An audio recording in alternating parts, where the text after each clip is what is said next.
जी आता आपण कंटाळलो आहोत चर्चा करून ह्या विषयावर आणि त्यामुळे आता 9 दिवस उरलेले आहेत. काही करून हे प्रकरण नमूद करावं लागेल. आणि मी अजून पण सांगतो की जर निर्णय झाला सुनावणी ह्याच्यासाठी 1 दिवस आहे. 1 दिवस 1 डे इज इनफ या सुनावणीसाठी. की बरं. अजून उद्धव ठाकरे यांना पक्ष आणि चिन्ह त्यांचं मूळ मिळू मिळू शकतं शकतं. आणि पवार बरोबर. साहेबांना शरदचंद्र पवार यांना पण मिळू शकतं. नमस्कार, मी प्रशांत कदम. महाराष्ट्राच्या विधानसभेची निवडणूक आता कधीही जाहीर होईल अशी स्थिती आहे. आचारसंहितेची तारीख आता अवघ्या काही तासांवरती आलेली आहे, पण महाराष्ट्राच्या सत्ता संघर्षाबाबत सुप्रीम कोर्टाचा जो अंतिम निकाल आहे किंवा या सगळ्याचं नेमकं पुढे काय होणार हे मात्र अजूनही सगळ्या महाराष्ट्राला कळू शकलेलं नाहीये. जून 2022ला हे सगळं सत्यानाट्य महाराष्ट्रामध्ये सुरू झालं. त्याच्यानंतर तातडीनं ही केस सुप्रीम कोर्टामध्ये पोहोचली. 11 मे 2023 रोजी सुप्रीम कोर्टानं आपला निकाल दिला आणि हा सगळा निकाल जो आहे तो अध्यक्षांच्याकडे सोपवलेला होता. आता खरं तर सुप्रीम कोर्टाला फक्त एवढं सांगायचं आहे की अध्यक्षांनी जो निर्णय दिलेला आहे तो योग्य आहे की नाही. अध्यक्षांचा निकाल प्रथम दर्शनी आमच्या निकालाच्या विरोधात वाटतोय असं एक विधान सुप्रीम कोर्टानं 7 मार्च 2024 रोजी सुनावणीच्या दरम्यान केलेलं होतं. पण ही सुनावणीच्या दरम्यानची टिप्पणी होती सुप्रीम कोर्टाची. प्रत्यक्षात अध्यक्षांच्या त्या निकालाबद्दल सुप्रीम कोर्टाला जजमेंट काय द्यायचंय हे आपल्याला कळू शकलेलं नाही आणि गेल्या 6 महिन्यांपासून केवळ तारखावर तारखा सुरू आहेत. त्यामुळं एक दिसतंय की सत्ता संघर्षाच्या सुनावणीचा हा चॅप्टर किमान व्यवहाराच्या दृष्टीनं किमान पॉलिटिकली तरी क्लोज झालेला आहे. कदाचित याच्या संदर्भातला निकाल नंतर येत राहील, त्याच्यावरती पुस्तकी भाष्य होत राहील, चर्चा होत राहतील, 10th शेड्यूलचं भविष्य काय याच्याबद्दल लोक बोलत राहतील. पण या 10th शेड्यूलचा एक वेगळ्या पद्धतीने वापर करून शिवसेना आणि राष्ट्रवादी हे दोन पक्ष फुटले फुटले म्हणण्यापेक्षा त्यांचं म्हणणं आहे की आम्ही लोकशाहीच्या मार्गाने त्या पक्षावरती ताबा मिळवला. आणि एकीकडे विरोधी पक्ष कायम या सरकारला घटनाबाह्य सरकार म्हणत आला, पण आता आचारसंहितेची तारीख आहे. आता या क्षणापर्यंत तरी हे सरकार सुप्रीम कोर्टाच्या दृष्टीनं घटनाबाह्य ठरलेलं नाहीये. आणि त्यामुळं काय आता या सगळ्या केसचा उपयोग राहिला, या केसची आतापर्यंतची हिस्ट्री काय सांगते, का नेमकं असं घडलं की शेवटच्या क्षणापर्यंत देखील निकाल आलेला नाहीये, आणि पुढे जर निकाल आला तर त्याचा रेट्रोस्पेक्टिव्ह काही परिणाम होऊ शकतो का, निकाल जर वेगळे आले तर त्याच्याद्वारे काही युक्तिवाद होऊ शकतात का, हे सगळं आपण नीट समजून घेणार आहोत. आणि लक्षात घ्या की भले निवडणुका लागू द्यात, 10th शेड्यूलच्या दृष्टीनं हा सगळा खटला जो आहे तो खूप महत्वाचा होता. देशाच्या राजकीय पक्षांचं भविष्य या खटल्यामध्ये अंतर्भूत आहे. आणि म्हणून आज आपण चर्चा करणार आहोत. माझ्यासोबत आहेत सुप्रीम कोर्टातले वकील ऍडव्होकेट सिद्धार्थ शिंदेजी. शिंदेजी, गेल्या 6 महिन्यांपासून तुम्ही सुद्धा आम्हा सगळ्यांना अपडेट करत होतात. सुप्रीम कोर्टामध्ये आता तारीख ही आली आहे, ती आली आहे, पण प्रत्येक वेळी तुमचं एक खाली वाक्य पण असायचं की सुनावणीस प्रकरण सुनावणीस येण्याची शक्यता मात्र कमी दिसते आहे. आणि खरोखर तसंच होत आलं. आता पुढची तारीख 15 ऑक्टोबर आहे. महाराष्ट्राच्या निवडणुकीची आचारसंहिता कदाचित त्याच्या आधी लागेल, पण मग या खटल्याचा उपयोग काय नेमका तुमच्या दृष्टीने, या सगळ्याचं आकलन काय? नमस्कार प्रशांतजी. आता आपण कंटाळलो आहोत चर्चा करून ह्या विषयावर आणि जनताही कंटाळलेली आहे आणि हो. ते साहजिक आहे. आता तुम्ही बघा, हे सगळं सत्ता संघर्षाचं प्रकरण सुरू झालं जून 2022 मध्ये. त्याच्यानंतर निकाल आला, म्हणजे सत्ता संघर्षाचा निकाल सुप्रीम कोर्टाच्या 5 सदस्यीय खंडपीठाने दिला मे 2023 मध्ये. त्याच्यानंतर मे 2023 मध्ये निकाल तर दिला, पण सांगितलं की 10व्या अनुसूचीप्रमाणे जी कारवाई करायची आहे त्याचा हक्क हा अध्यक्षांनाच असतो. ते आपल्या घटनेतच मेन्शन केलेलं आहे. तसं अध्यक्षांना सांगण्यात आलं की तुम्ही ह्याच्यावर पुढे कारवाई करा, तुम्ही तुमचा निकाल द्या रिझनेबल पिरियड ऑफ टाइम मध्ये. त्याच्यात राहुल नार्वेकरांनी जवळजवळ 8 ते 9 महिने घालवले. नंतर सरन्यायाधीशांना ताशेरे ओढावे लागले, त्यांच्यावर मौखिक ताशेरे, त्यांना डेडलाईन देण्यात आली. त्याच्यानंतर 2024 जानेवारीमध्ये शिवसेना आमदार अपात्रतेचा निकाल म्हणावा लागेल का नाही माहित नाही, कारण कोणच अपात्र ठरलं नाही. आणि फेब्रुवारीमध्ये एनसीपी आमदार अपात्रता, त्याच्यात पण कोणीच नार्वेकरांनी कोणालाच अपात्र ठरवलं नाही. त्याच्यानंतर प्रकरण सुप्रीम कोर्टात आली. आता तुम्हाला आठवत असेल, आपण ज्यावेळेस चर्चा करायचो मी नेहमी सांगायचो की किहोतो होल्वान जजमेंट जी 1992ची सुप्रीम कोर्टाची आहे, त्याच्या तोपर्यंत हा अधिकार जो 10व्या अनुसूचीचा आहे हा पूर्णपणे अध्यक्षांचा होता आणि अध्यक्षांचा निर्णय फायनल असायचा. पण किहोटो होलोआन जजमेंटनी 92 मध्ये सांगितलं अध्यक्षांचा निकाल देण्याचा प्रेरॉगेटिव्ह अध्यक्षांचा आहे, पण that is subject to judicial review. म्हणजे तुम्ही कोर्टात येऊ शकता. आता कोर्टात कुठल्या?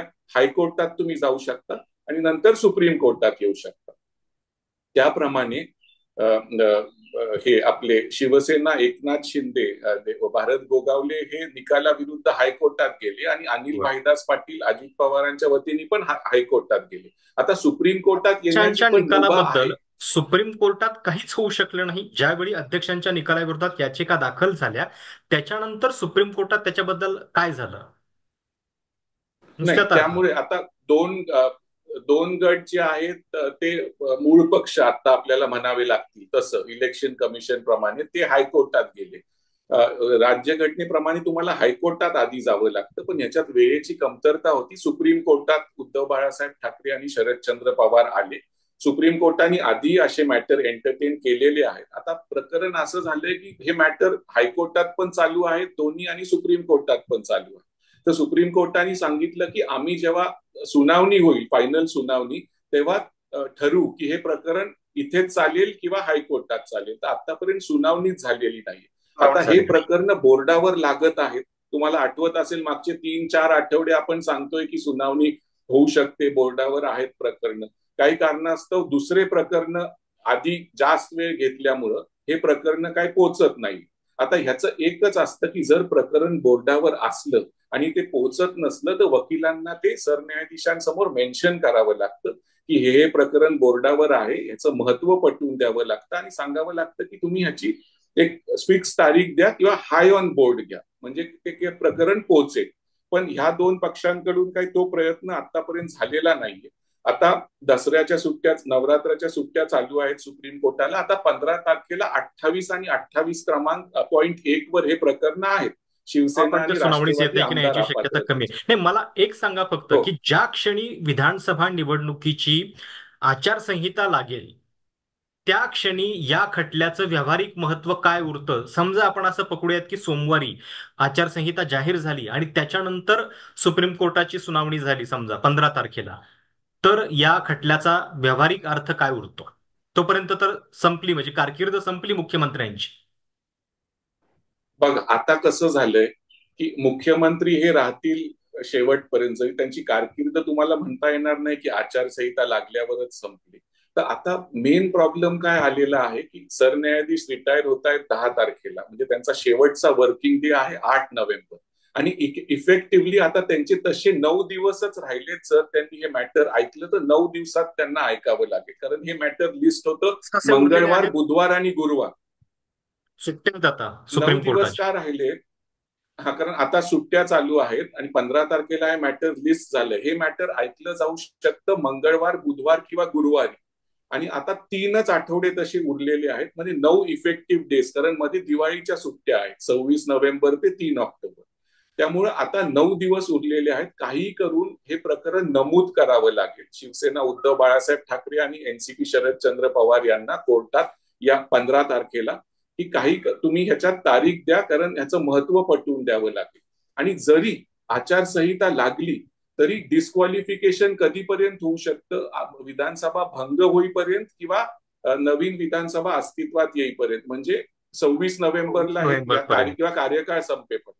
तर त्यामुळं जरी काही कारणास्तव ऐकलं गेलं मॅटर, आता शक्यता खूपच कमी राहिलेली आहे. मी सुरुवातीला ऑप्टिमिस्टिक होतो, पण काही कारणास्तव ते प्रकरण पोहोचत नाही आणि वकिलांचा पण प्रयत्न थोडा कमी पडतोय असं मला वाटायला लागलं. वकिलांना कोण सांगणार? पक्षकार सांगणार. मला एक प्रश्न हा आहे की तुम्ही आता सांगितलं की 10 नोव्हेंबरला सीजेआय धनंजय चंद्रचूड हे रिटायर होत आहेत. मग प्रकरण हे 10 नोव्हेंबरच्या आतमध्ये ऐकलं जाण्याची शक्यता किती आहे? आणि दुसरी गोष्ट, समजा ते रिटायर झाले तर मग पुढची आपली विधानसभेची टर्म जोपर्यंत संपते 26 नोव्हेंबर, त्याच्या आधी परत किती तातडीने हे प्रकरण ऐकलं जाणार आहे? बघा, जर सरन्यायाधीश त्यांच्यासमोर हे प्रकरण आहे, जर ते रिटायर झाले आणि प्रकरणाची ओरल आर्ग्युमेंट सुरूच झाल्या नाही, तर मग शक्यता नगण्यच. मग काहीच नाही, ते दुसऱ्या बेंचकडे जाईल आणि काही महिन्यांनी ते सुनावणीला येईल. काही करून आता हे 9 जे वर्किंग डेज आहेत, ट्युजडे, वेडनेसडे, थर्सडे, 8 नोव्हेंबर पर्यंत 9 आहे. 15, 16, 17, मग त्याच्या पुढचा आठवडा, दिवाळीच्या सुट्ट्या त्याने, त्याच्यानंतर 3 दिवस, काही करून हे प्रकरण त्यावेळेस ऐकण्यात घेण्यात यावं अशी त्यांची इच्छा असावी आणि त्यांनी ती प्रकट करावी, सरन्यायाधीशांसमोर सांगावं की तुम्ही काय. आता परत 15 तारखेला 28 नोव्हेंबर, 28 अनुक्रमांकाला हे आहे, तर 28 नंबर हा काय पोहोचणार नाहीये, तर मेन्शन करण्याशिवाय गत्यंतर नाहीये. आणि मी अजून पण सांगतो की जर निर्णय झाला, सुनावणी ह्याच्यासाठी 1 दिवस आहे, 1 दिवस, 1 डे इज इनफ या सुनावणीसाठी.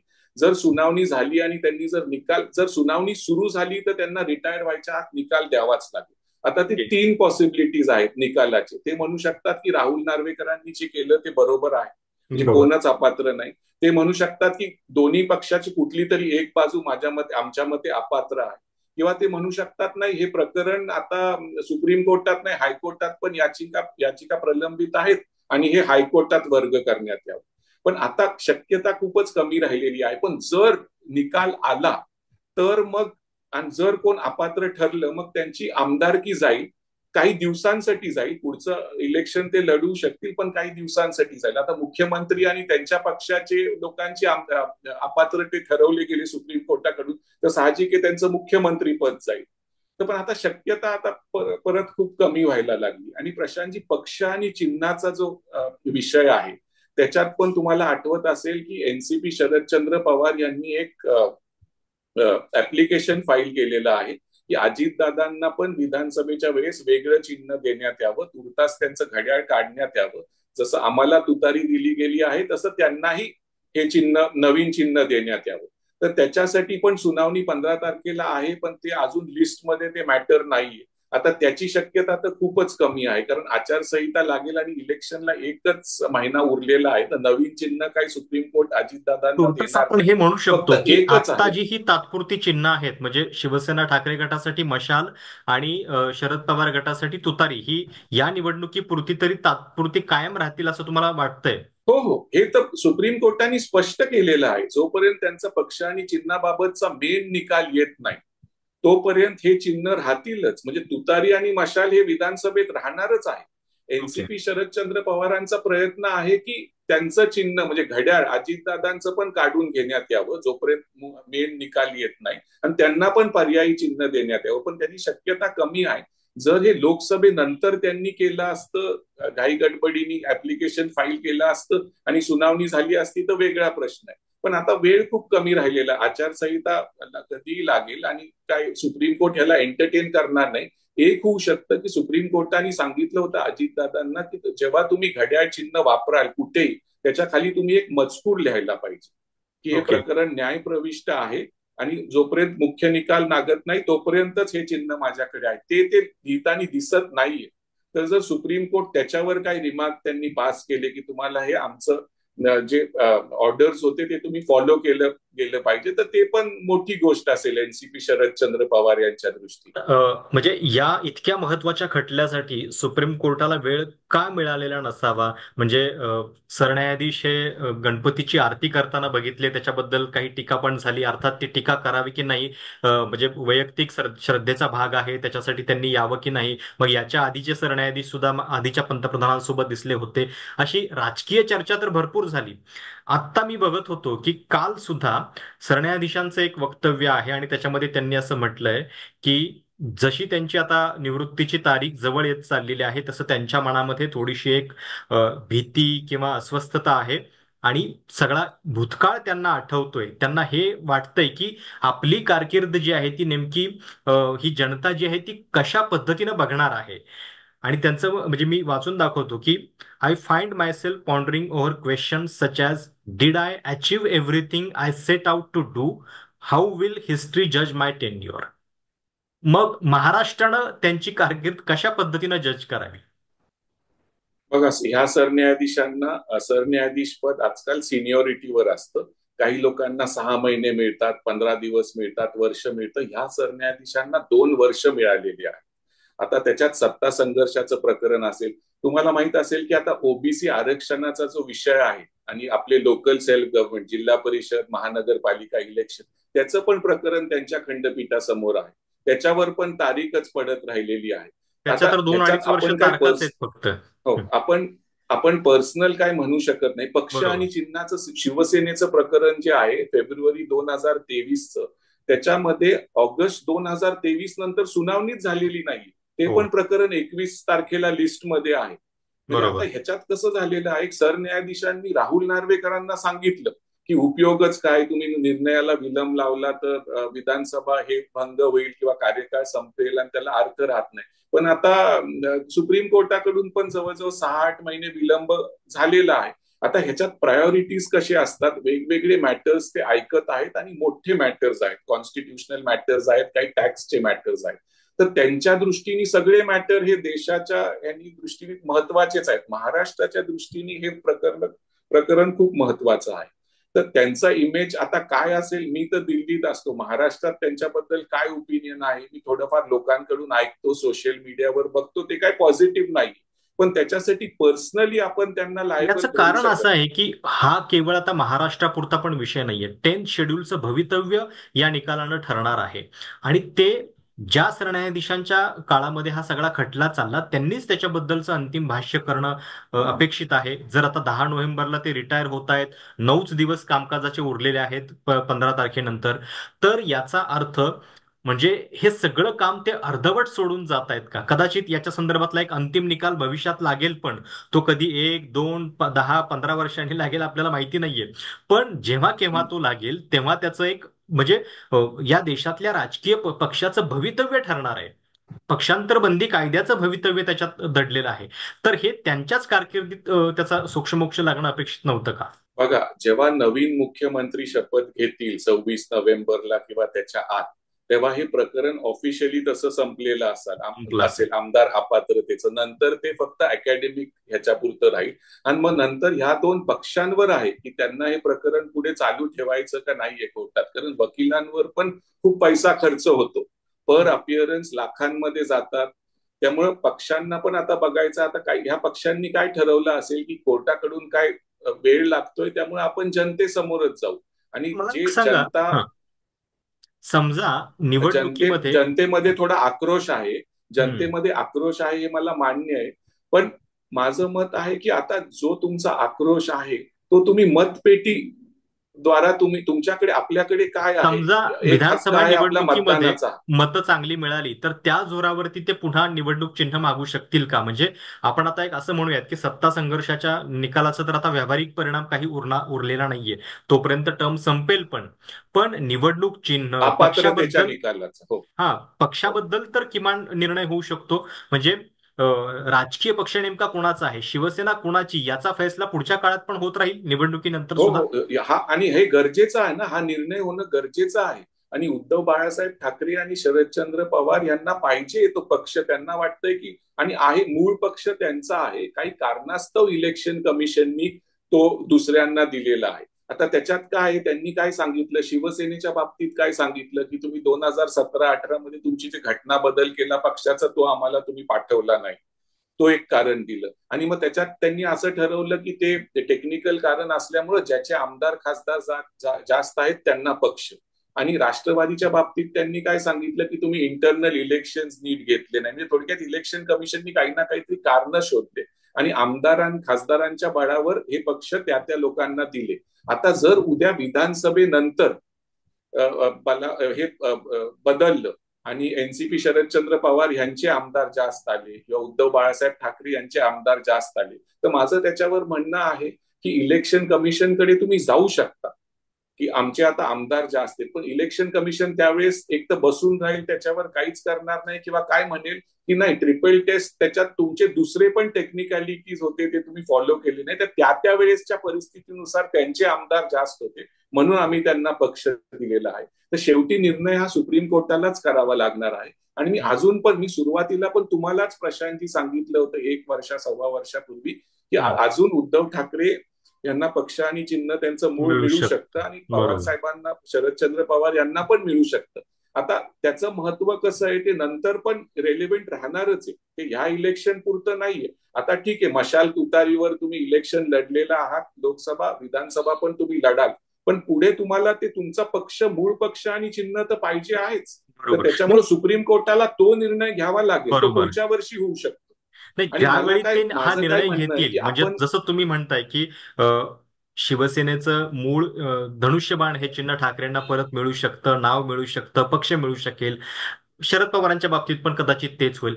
पण त्याच वेळी म्हणजे जेव्हा हा निकाल येईल त्याच वेळी हे पण सिद्ध होईल की एकनाथ शिंदे किंवा अजित पवारांनी केलेलं जे कृत्य होतं ते पक्षांतर बंदी कायद्याच्या अंतर्गत बसणारं नव्हतं. याचा अर्थ ते कृत्य तेव्हा चुकीचं म्हणजे अवैध असल्यामुळं त्यांना पक्ष मिळू शकतो. पण तोपर्यंत ही टर्म जी आहे विधानसभेची ती मात्र संपलेली असेल. ते तर जून दोन संपून हजार गेलं ना, मग त्याचं महत्व काय? मग बरोबर. तशा म्हणजे तसं जून दोन महत्व हजार नाहीये, पण बावीस ते पुढच्या दृष्टीने. 2024 एकीकडे विरोधक घटनाबाह्य सीएम म्हणून त्यांना सातत्यानं म्हणत राहिले, पण शेवटी एकनाथ शिंदेंनी आपला कार्यकाळ जो आहे तो पूर्ण केला असंच म्हणावं लागेल. कारण आता अवघ्या काही तासांवरती आचारसंहिता आलेली आहे. एक आणि शेवटचा तुम्हाला प्रश्न. माहित असेल हं, की सुप्रीम कोर्टाने सांगितलं होतं की त्यावेळेस गव्हर्नर साहेबांनी जे केलं किंवा दुसऱ्या बऱ्याच चुका झालेल्या आहेत, पण त्यांनी सांगितलं की मुख्यमंत्र्यांनी राजीनामा दिला आणि त्यामुळं कोण मुख्यमंत्री नव्हता आणि गव्हर्नरांनी जे आले त्यांना बोलवलं. तर ती टेक्निकॅलिटी, एक मुख्यमंत्र्यांचा त्यावेळेसचा तत्कालीन मुख्यमंत्र्यांचा राजीनामा, हे सुप्रीम कोर्टाच्या मते एक मोठी चूक होती. आणि आता पण पक्ष त्याच्यामध्ये आणि पण एक चिन्हाचं गंमत पण आहे माझं की तेच नाही, म्हणणं नाही, आहे. मला काय म्हणायचंय, जर सुप्रीम कोर्ट असं म्हणत होतं की मुख्यमंत्र्यांचा राजीनामा ही चूक होती, तर मुळामध्ये तो मुख्यमंत्र्यांचा राजीनामा का द्यायला लागला? कारण गव्हर्नमेंटची जी फ्लोअर टेस्टची ऑर्डर आहे ती याच सुप्रीम कोर्टानं वैध ठरवली. तेव्हा तेव्हा ठाकरे गट सुप्रीम कोर्टामध्ये आलेला होता, पण तेव्हा सुप्रीम कोर्टानं स्थगिती नाही दिली. म्हणजे एक आधीची चूक जी आहे ती व्हॅकेशन बेंचकडून पण झालेली होती. त्यामुळं पॉलिटिकली ठीक आहे, मी आता ते आता रिव्हर्स होणं शक्य नाहीये, त्यामुळं अशा पद्धतीच्या गोष्टी झाल्या. पण एक जाता जाता एक शेवटची कमेंट.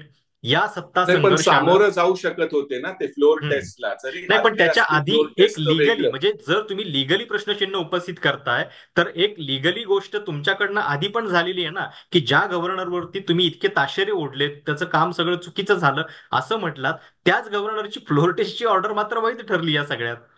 बरं, एक शेवटचा प्रश्न जाता जाता. हो. या सत्ता संघर्षानं नेमकं आता काय दिलं महाराष्ट्रामध्ये? दोन प्रादेशिक पक्षांची शकलं या सगळ्या सत्तानाट्यामध्ये झाली. मग सुप्रीम कोर्ट ज्यांचं काम आहे या सगळ्या घटनात्मक मूल्यांचं संरक्षण करणं, तर ते त्याच्यामध्ये यशस्वी झाले की नाही? तुमची एक कायदेशीर वर्तुळातले तज्ज्ञ म्हणून काय प्रतिक्रिया? मी एक पर्सनली तुम्हाला सांगतो, कायदेशीर प्रतिक्रिया तर आपण देत आहोत. यांनी काय झालंय की कटुता वाढली आहे महाराष्ट्रात, लोकांमध्ये, मित्रांमध्ये, फॅमिलीजमध्ये, पक्षांमध्ये तर वाढलेलीच आहे. दोन वेगवेगळे, एक आघाडी झाली, एक युती झाली, दुसरे दोन पक्ष आहेत. आता विधानसभेचं जे इलेक्शन आहे ते क्लोज होऊ शकतं आणि त्याच्यानंतर पण 6 महिन्यांनी, त्याच्या विधानसभेनंतर जर पक्ष आणि चिन्हाचा काय निर्णय आला तर त्यानंतर काय माहित की कोणता पक्ष कोणाबरोबर नंतर पण जाऊ बरोबर. शकतं. त्यामुळे इलेक्शन मध्ये काही होईल, पण हो. त्याच्यानंतर पुढच्या मे जून मध्ये काही घडामोडी अशा घडल्या त्याच्या आत आणि काही पक्ष परत आघाडी युतीमध्येच वेगवेगळे परत इंटरचेंज झालं तर काहीही होऊ शकतं. पण कायदेशीर दृष्ट्या मी हेच म्हणू शकतो की आपण लिगल सिस्टमवर किती, मी नेहमी म्हणतो की देर है पर अंधेर नाही. आता ह्याच्यात वेळ लागलेला आहे. तुम्हाला आठवत असेल सत्ता संघर्षाचा पण पण आता निकाल ज्या मे क्षणी मध्ये आला. आचारसंहिता लागेल त्या क्षणी अंधार झालेला आहे असं म्हणायला हरकत नाहीये. कारण संपला ना म्हणजे विषय. जोपर्यंत तुम्ही व्यावहारिक हो, दृष्ट्या जवळ आता बघा, मी अधिकृतपणे तर असं म्हणू शकत नाही, पण आता आमदार अपात्रतेचा पण विषय तसा संपलेला आहे. संपला. तो निकाल बरोबर. लागेल तेव्हा अकॅडमी, कारण खूप कमी, ह्या आठवड्यातच, पुढच्या आठवड्यात काही प्रयत्न झाले बोर्डावर आणायचे किंवा काय वकिलांकडून तरच आहे आणि सरन्यायाधीशांनी त्याला प्रतिसाद दिला तर, नाहीतर बरोबर. विषय संपला. पक्ष आणि चिन्हाचा विषय तर नंतरचा आहे. आता थोडक्यात लोकांमध्ये हेच आहे की प्रशांतजी, हम्म, मला पण पर्सनली बरेच लोक फोन करतात, शिवीगाळ करतात. ह्याच्यात मी तुम्हाला फक्त जे काय चालू आहे ते बरोबर. सांगतोय. मी पक्षाबरोबर नाहीये कुठल्या, बरोबर. आणि तर फॅक्ट आतापर्यंत मी सांगणं हे काय अशी तुमचं काम आहे प्रतिक्रिया दोन्ही एका बाजूच्या. पक्षा बाजूनी दिलेली नाही. बरोबर. तर हो. अशा पद्धतीनं आणि आपण ज्या क्षणी सुरुवातीपासून, आपण इनफॅक्ट तुम्ही, हम्म, आपण सुरुवातीपासून हे फॉलो करत आहोत. म्हणजे बरोबर. जवळजवळ किती, 2 सव्वा 2 वर्ष झाली. तर तुम्ही बरोबर. सुरुवातीपासून मी तुमच्याशी बोलत आहे चॅनलवर, तुमच्या प्रायव्हेट चॅनलवर. नक्की. आणि आता इथून पुढे काय होईल ते आपल्याला कोर्टाकडेच, म्हणजे काय करू शकतो ना आपण ह्याच्या बरोबर. पुढे, आपण हातबलच आहोत असं खरंय, म्हणावं लागेल. खरंय, खरंय. म्हणजे आचारसंहितेची तारीख आता जवळ आलेली आहे. कुठल्याही क्षणी आचारसंहिता लागेल आणि दुसरीकडे सत्ता संघर्षाचा हा विषय जो आहे तो मात्र म्हणजे व्यावहारिक दृष्ट्या तरी आता संपलेला आहे. एकीकडे सरन्यायाधीश या सगळ्या काळामध्ये सुनावणीसाठी तारखावर तारखा देत राहिले. दुसरीकडे त्यांच्या गणपतीची आरती जाहीरपणे पंतप्रधानांसोबत त्यांनी केली. आता निवृत्तीचे शेवटचे दिवस जवळ आलेले असताना त्यांना थोडीशी अस्वस्थता वाटतेय, भीती वाटते. ती असं म्हणतायत की माझ्या मनामध्ये या शंका आहेत की माझी कारकीर्द जी आहे ती जनता नेमकी कशी बघणार आहे, त्याचं परीक्षण नेमकं कसं करणार आहे, हिस्ट्री म्हणजे इतिहास मला कसा जज करणार आहे, हा त्यांचा सवाल आहे. महाराष्ट्राच्या या सत्ता संघर्षाचा निकाल जर त्यांच्या कार्यकाळामध्ये लागला नसेल तर साहजिक आहे की एवढ्या मोठ्या प्रकरणाचं एक ओझं, एक डाग जो आहे तो नक्कीच त्यांच्या कारकिर्दीवर लागेल.